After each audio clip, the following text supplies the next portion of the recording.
um passado de grandes descobertas quando o Brasil ainda era conhecido como Índias Ocidentais e a Espanha ainda deixava de ser o Reino de Castela.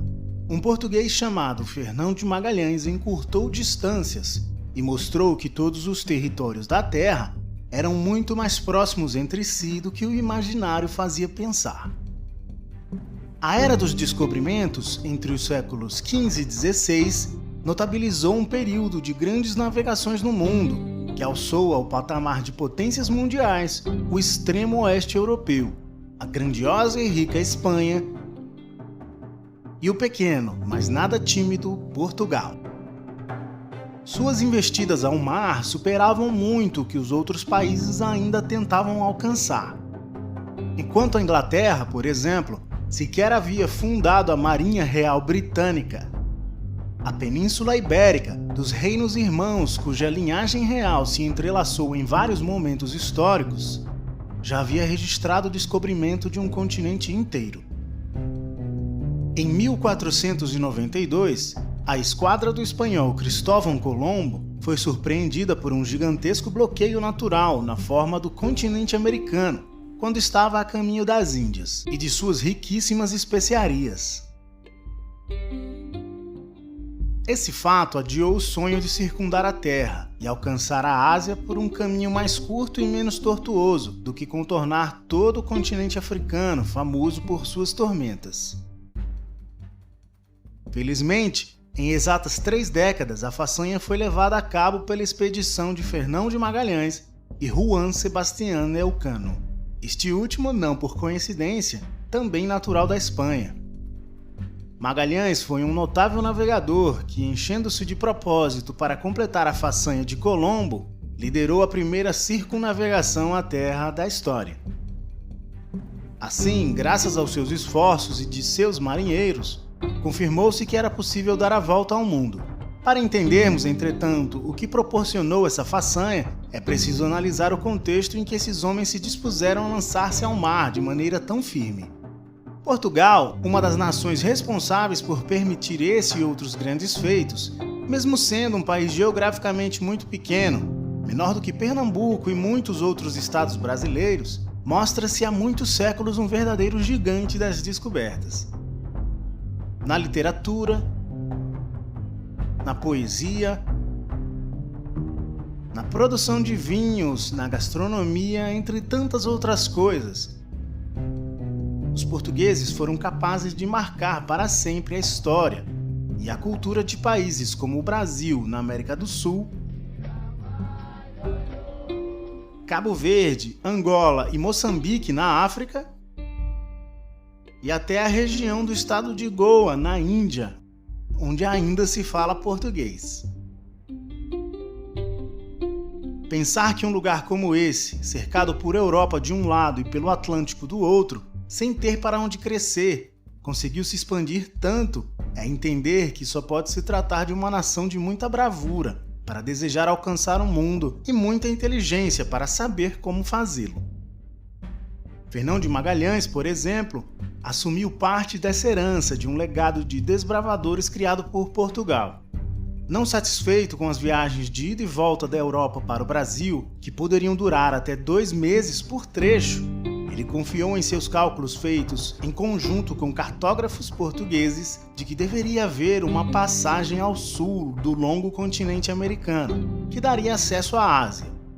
Imbuído dessa convicção, em 20 de agosto de 1519, sua embarcação é lançada no Atlântico rumo ao sul, liderando outras 4 caravelas tripuladas ao todo por 250 homens, explorando e descobrindo mais do que poderiam prever ao longo do caminho.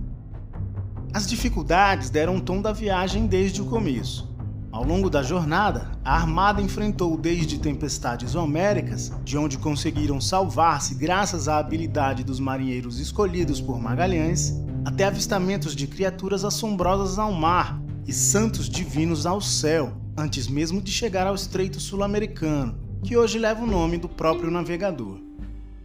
Fernão de Magalhães precisou enfrentar motins e deserções entre a tripulação, que apesar de muito comuns nas situações insalubres das navegações em geral, como falta de higiene e limpeza, ócio excessivo, desentendimentos entre os marujos, desigualdade de condições entre o comando e o baixo escalão, além de péssima alimentação e um sem número de doenças, enfraquecia o contingente de uma viagem que seria ainda mais exigente dali em diante.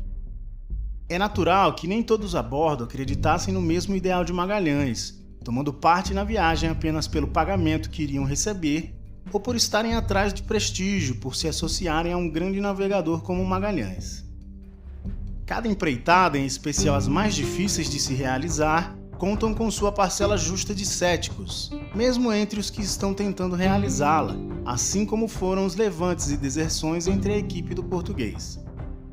Assim, quando perde-se a fé no líder ou até mesmo na missão, não raramente o destino desmente os prognósticos e nos dá a feliz notícia que estávamos errados. Algumas coisas parecem mais fáceis de se realizar do que outras, é claro, mas no fim tudo pode depender apenas de quem somos, o quanto estamos preparados para o desafio e o quanto acreditamos ou empenhamos nossa força de vontade nele.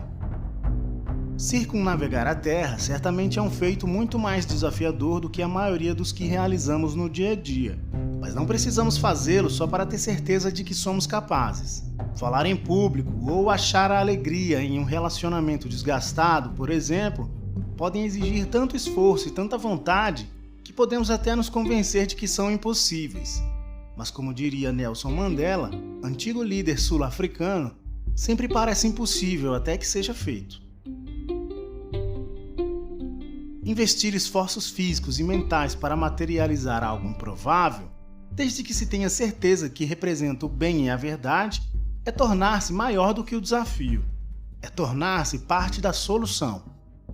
Mudanças de cenário podem surgir e obstáculos não previstos podem se impor, mas não podemos abandoná-la enquanto houver vontade em nossa alma. Assim, com as condições que lhe restavam entre tantas dificuldades, Magalhães não se deteve e seguiu adiante em sua tão importante realização. No Brasil, ele e sua tripulação passaram pelo Cabo de Santo Agostinho, em Pernambuco, e mais tarde fizeram uma parada mais longa no Rio de Janeiro.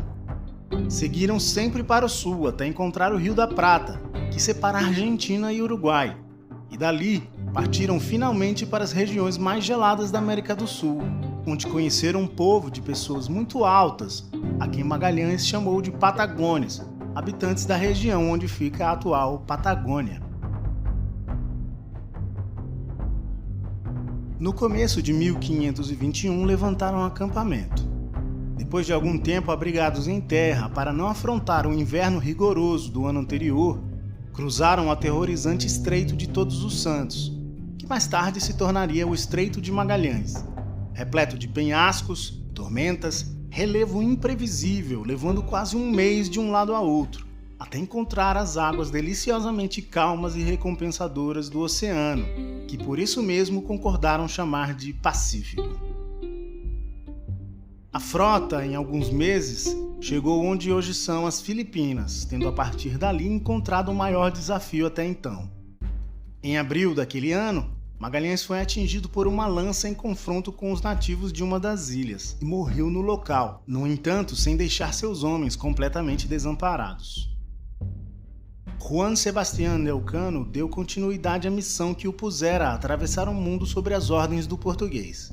Retornou para casa em 1522 com os porões recheados de especiarias, mas apenas 17 tripulantes ao seu lado, a bordo da única embarcação a resistir até o fim da jornada, que, coincidentemente ou não, era a caravela chamada Vitória. Magalhães e Elcano seguiram seu ímpeto de conquistar e descobrir, sem deixar-se guiar por paixões avassaladoras, prognósticos incertos ou impulsos inconsequentes.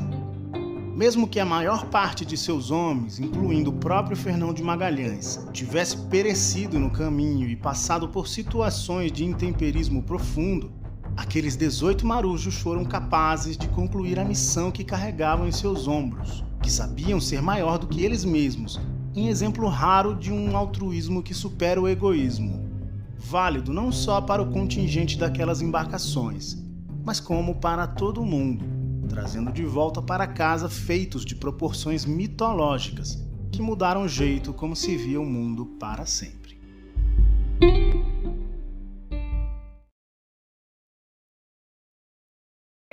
Este vídeo foi uma produção da Fido Bem. Se você gostou, deixa o seu joinha, deixa um comentário aí embaixo e confira mais do nosso conteúdo nas nossas redes sociais e principalmente em nosso portal, fidobem.com.